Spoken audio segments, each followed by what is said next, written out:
What's happening, guys? I'm William Craddock with Will to Win Gaming, and today I have for you a Kinemon deck list. This may be the best deck coming out of Paramount War.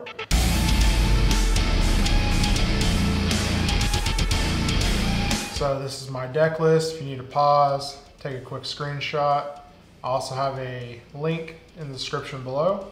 Let's start off for Momonosuke. This deck is Land of Wano focused. You basically cannot miss. If you do, I'm sorry, it's incredibly unlucky. This card's powerful, finds all the tools in your deck. Always keep this as a 4 of. Next, we have an old favorite for Kinemon Beige, BB as I like to call him. Powerful 1-drop blocker, not much more to say. These are just staples of the current One Piece metagame and probably will continue to be so for the next 2 sets at least. Next, we have a new card in Paramount War. We have Kozuki Toki. This card is essentially a Capone, but it has a condition. It only has blocker if you have Kazuki Oden in play, which is this Yamamoto, or the Kazuki Oden. So some of the time it has blocker, sometimes it does not. However, unlike Capone, it has a 1K counter, so it has utility if you cannot use it immediately as a blocker, as long as you keep it in your hand. Next, moving on to Scratch Mana Poo. This card's a 2K counter. Without Law, you see I've cut Trafalgar Law complete from my deck. You never want to play this. Always keep it in your hand as a 2K counter. Keep it as a 4 of though, because 2K counters are incredibly powerful right now. Next, we have 4 Nico Mamushi. This is an old favorite of mine. It's 2, comes in, rests something that costs 3 or less. It has a plus 1K counter. This card's just powerful to remove early game threats. You can rest it and attack your leader. You never want to cut less than 4. It just has so much utility in almost any point in the game. Late game, you can tap a Tony Chopper, get an attack in and win the game. You never want to cut down on Nico Mamushi. It's just a powerful card. Next, we have 4 blocker killers. Blockers, I think, are stronger in this new meta than they were in the old one. In the old one, they were, highly relevant. Killer's no exception. This deck is low to the ground. You notice a lot of it is very cheap, so you almost always have 3 or more characters in play. So Killer's really good at replacing himself. Just 1 Dawn, when you block, you draw a card. I think 4 is where I want to stay out with Killer. Next, we have the 4 Okiku, the best Land of Wano card, arguably. It comes down on turn 1 if you're on the draw with Kinemon. We'll talk a little about that in a second. Always 4 Okiku. This is not negotiable. This card's insane in this deck. You just can't cut it. Next, we have my first flex slot. I don't see a lot of people playing this. This is the Tournament Pack Yamato. It has a lot of utility. You can rest blockers with it. You can attack with it, which is kind of the reason I have it. It is a 3 for 5K.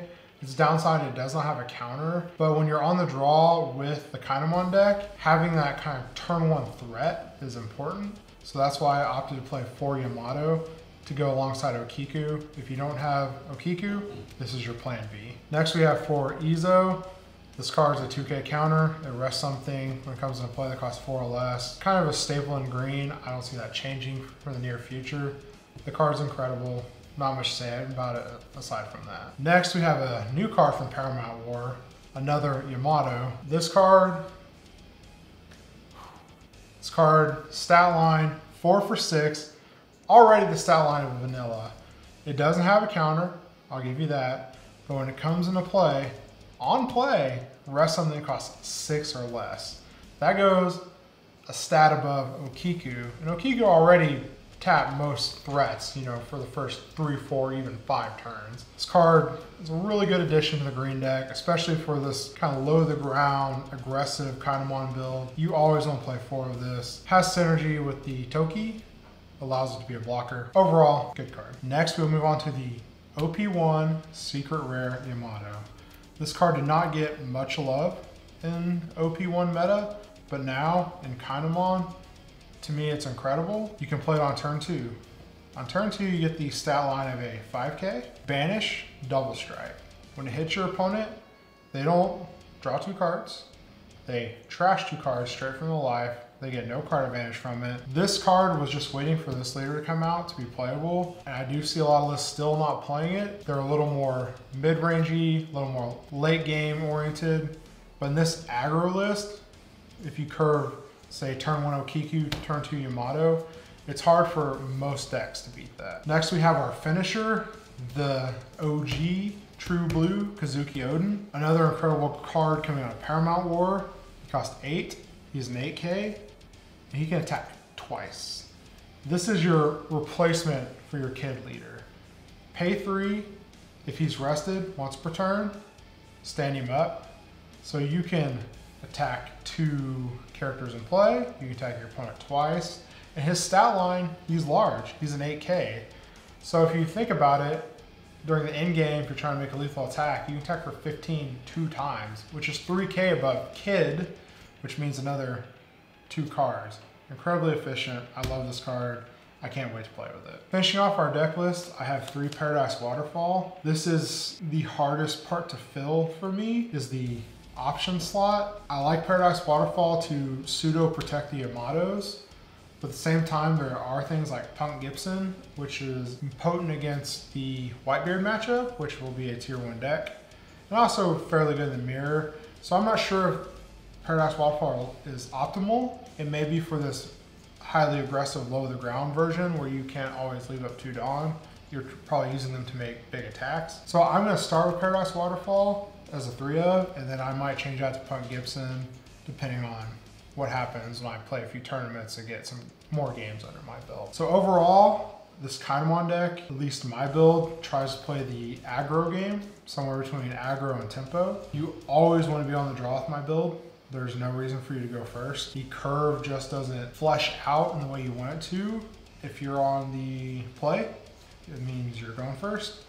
If you're on the draw, going second, you have Okikus or Yamatos, potentially turn 1, and you can follow that up with the 4-drop Yamato or the secret rare Yamato optimally. And there's just a lot to say about being able to put out those big threats that early, say like Okiku into Yamato or Yamato into Yamato, and you're just attacking for 7 and 7 and 7 with your leader on turn 3. It's just hard to defend against, and you can follow that up even further with your blockers, kind of your defensive package. So overall, I found I like this more aggressive, streamlined, Land of Wano style Kinemon versus the more mid-range hybrid that plays your big Eustace kids and your 7-drop starter deck kids and your Basil Hawkins. All right, everyone, that's my go second Kinemon list. Highly aggressive. I hope you like it. Don't forget to subscribe to my video, like my video, share it with your friends. Hoping to tune this list a little further, get some games under my belt, some major tournaments perhaps, so I can kind of hone it down, make it better than it is. I know there's a few tech slots, room for improvement, but until next time, see y'all later. There's 1, 2, 3, 4, 5. You can miss on.